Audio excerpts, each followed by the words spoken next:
আপনি কি জানেন আপনার মৃত্যুদণ্ডের আদেশ জারি হয়ে গেছে?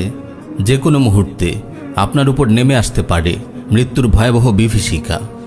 আপনি হয়তো মজে আছেন দুনিয়ার রং তামাশায়, বন্ধুদের সঙ্গে আড্ডা দিয়ে হাসি আনন্দে কাটছে আপনার দিন। আপনার নামাজের কোনো খবর নেই, শেষ কবে কুরআন তেলাওয়াত করেছেন তাও আপনার মনে পড়ে না, গুনাহের স্বাদে বিভোর হয়ে আছেন। ভাই আমার, মরণের কথা কি আপনার মনে পড়ে না?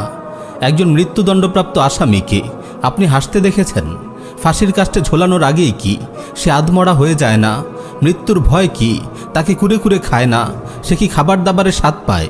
তার রাতগুলো কি নির্ঘুম কেটে যায় না? নিরেট মাতাল না হলে এমন একজন লোক কিভাবে হাসি আনন্দে দিন কাটাতে পারে?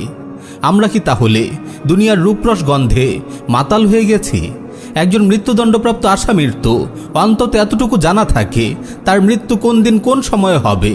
ভেবে দেখুন তো আমাদের অবস্থা তার চেয়ে কোন অংশে ভালো? আমরা তো জানি না কোন মুহূর্তে আমাদের মৃত্যু হবে। ঘর থেকে বের হওয়ার সময় কি আপনি বুকে হাত দিয়ে বলতে পারেন আপনি জীবিত, ঘরে ফিরে আসতে পারবেন? রাতে ঘুমানোর সময় কি আপনি বলতে পারেন আগামীকালের সূর্যোদয় আপনি দেখতে পারবেন? মৃত্যু কাউকে পরোয়া করে না। নিষ্ঠুর এই মৃত্যু না ছোটদের স্নেহ করে, না বড়দের সম্মান করে, না কোনো খান বাহাদুর বা চৌধুরীর পরোয়া করে, না কোনো প্রতাপশালী বাদশার দরবারে ঢুকতে অনুমতি নেয়। আপনি যেখানেই চলে যান, যত দূরেই চলে যান, যত সুরক্ষিত দুর্গেই অবস্থান করুন না কেন, মৃত্যু আপনাকে পাকড়াও করবেই। কোরআন কত কঠিন ভাষাই না বলছে, আইনামা তাকুনু ইউদরিকুমুল মাউতু ওয়ালাউ কুনতুম ফি বুরুজিম মুশাইয়াদা। তোমরা যেখানেই থাকো না কেন মৃত্যু তোমাদেরকে পাকড়াও করবেই, যদিও তোমরা সুদৃঢ় দুর্গের ভেতর অবস্থান করো। আপনি ব্যস্ত আছেন নাকি ঘুমাচ্ছেন? গোসল করছেন নাকি খাবার খাচ্ছেন? গান শুনছেন নাকি তিলাওয়াত করছেন? কনসার্টে ডান্স করছেন নাকি সালাত আদায় করছেন? মৃত্যু কিছুই দেখবে না। যখনই আপনার সময় শেষ হবে আপনাকে ছু মেরে নিয়ে যাবে। পৃথিবীর কোনো শক্তি আপনাকে ধরে রাখতে পারবে না। কুরআনের হৃদয় কাঁপানো ঘোষণা, ওয়ালাই ইউআখিরুল্লাহু নাফসান ইযা জাআ আজালুহা।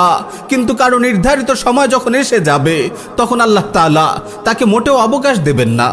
আপনি এই মুহূর্তে নিজেকে কত নিরাপদ মনে করছেন, কিন্তু আসলেই আপনি কি মৃত্যু থেকে নিরাপদ? পরবর্তী ঘন্টায় আপনি ভালো থাকবেন, বেঁচে থাকবেন, এই নিশ্চয়তাটুকুকে আপনি দিতে পারেন? পরবর্তী ঘন্টায় আপনি ভালো থাকবেন, বেঁচে থাকবেন, এই নিশ্চয়তাটুকু আপনি দিতে পারেন। من متضلعين حاشا الكريم يردهم عطشا وقا